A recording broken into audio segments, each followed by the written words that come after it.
E tusa ma mea tonu na tutupu lo tausia tusia mamona. O se tasi mo mau ya Yesu Keriso.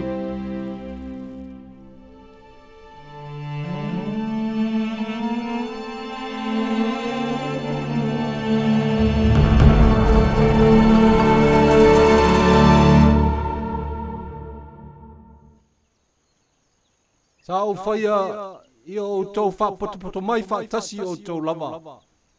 Ina i au tau watu i ate outou. Ua le mavae o na toi a vehau mo outou aoao po so outou tupu. Ai ua poloai na au ele li le Atua. E tau watu i ate outou i la so. O lo atalii o Mosaea.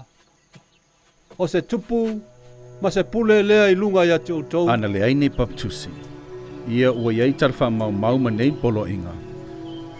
Po ua tatou maftia le valelea. I le taimile nei le leiloaina o mea lilo le Atua. Na Poloaiga i le alilo tatou tamaoli ai e ano maave i le vau. Ma o le pelu le nei a la pana. Le na whaongai ni fae whataunu oi Poloaiga le Atua. O le pelu le nei.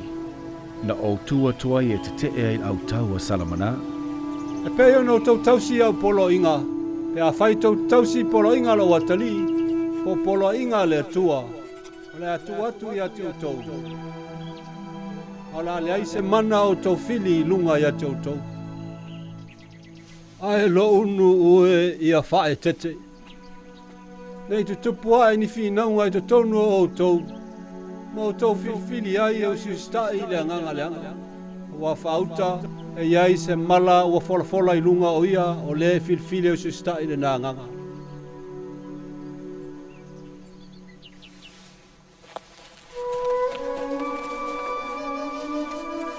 O te manao ia outou, manatu i le tūlanga, manuia ma le fia. O i latou o e tausi Poloaiga le Atua, o a faauta, e manuia i latou i mea uma. Mea uma whaletino ma whaaleanganga. Ma whai latou te tutu mau i le faamaoni e o i le iunga, e talia i latou i le langi.